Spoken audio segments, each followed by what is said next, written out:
हिंदू धर्म ग्रंथों के अनुसार 7 अंशावतार ऐसे हैं जो अमर हैं। ये 7 चिरंजीवी दिव्य शक्तियों से संपन्न हैं और ऐसी मान्यता है कि ये आज भी पृथ्वी पर मौजूद हैं। 7 चिरंजीवियों में परशुराम, बलि, विभीषण, हनुमान, महर्षि वेदव्यास, कृपाचार्य और अश्वत्थामा हैं। इन चिरंजीवियों में से एक परशुराम बेहद क्रोधी स्वभाव के माने जाते हैं, लेकिन उन्होंने अत्याचारी और अन्यायी राजाओं के खिलाफ ही शस्त्र उठाए। एक आदर्शवादी और न्यायप्रिय राजा के रूप में राम से मिलने के पश्चात वे महेंद्रगिरी पर्वत पर तपस्या करने चले गए। परशुराम भगवान विष्णु के अंशावतार माने जाते हैं।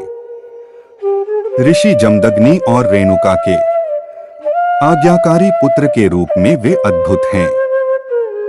इसी प्रकार राजा बलि दैत्यराज होने के बावजूद अपनी दानवीरता के लिए प्रसिद्ध हैं। विरोचन और सुरुचि के पुत्र बलि की 3 पत्नियां अशना, विंध्यावली और सुदेशना थीं। नर्मदा के उत्तरी तट पर मृगुकच्छ नामक स्थान पर अश्वमेध यज्ञ करने वाले बलि ने अपने बाहुबल से तीनों लोक जीत लिए थे। इतना होने पर भी ऐसे दानवीर की अपने वचन की रक्षा के लिए उन्होंने गुरु शुक्राचार्य के विरुद्ध जाकर वामन अवतार विष्णु को 3 पग भूमि दान कर दी थी। विद्वान और राष्ट्रभक्त विभीषण को घर का भेदी लंका ढाए जैसे मुहावरे के साथ याद किया जाता है। पर विभीषण ने लंका के हित में रावण को डांट बहुत समझाया कि वे माता सीता राम को लौटा दें। रावण ने उनकी एक नहीं सुनी और अपमानित कर उन्हें लंका से निकाल दिया।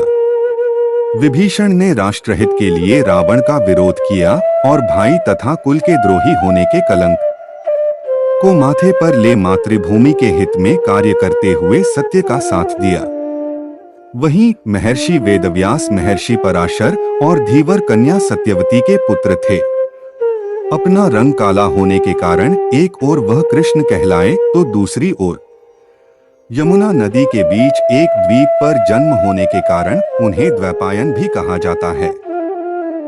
इनका एक नाम कृष्ण द्वैपायन और बादरायणी भी है। यही द्वैपायन अपने अथाह ज्ञान के साथ साथ पुराण, महाभारत तथा वेदांत सूत्र की रचना के कारण महर्षि वेदव्यास के रूप में सम्मानित हुए। महाभारत को पंचम वेद भी कहा जाता है।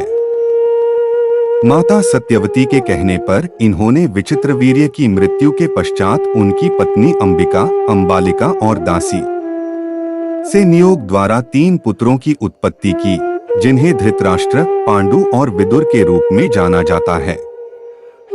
कुरुवंश के कुलगुरु के रूप विख्यात कृपाचार्य ऋषि होने के साथ साथ अद्वितीय योद्धा भी थे। इन्होंने कौरवों पांडवों को अस्त्र विद्या सिखाई। इनकी बहन कृपी का विवाह गुरु द्रोणाचार्य से हुआ। महाभारत का युद्ध इन्होंने कौरवों की ओर से लड़ा था। कृपाचार्य परिस्थिति के अनुसार अपने को ढालने के लिए जाने जाते हैं, इसलिए ये कौरवों की ओर से लड़ने और पराजित होने के बावजूद पांडवों के कुलगुरु के पद पर आसीन हुए। गुरु द्रोणाचार्य और गौतमी के पुत्र अश्वत्थामा प्रचंड योद्धा होने के साथ साथ अपने क्रोध और अहंकार के लिए भी जाने जाते हैं।